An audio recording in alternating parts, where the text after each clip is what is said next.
నమస్తే, welcome to I news. ప్రజలపై చలానాల కొరడా జులిపించే పోలీసులే ఇప్పుడు పంజాలో చిక్కుకున్నారు.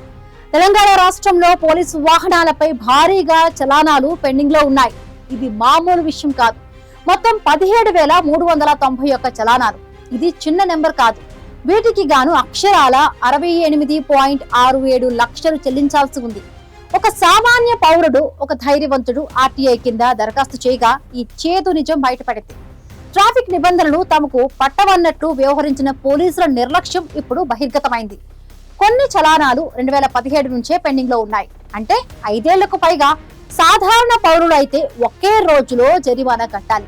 లేదంటే కేసులు. మరి పోలీసులకు మినహాయింపు ఉందా?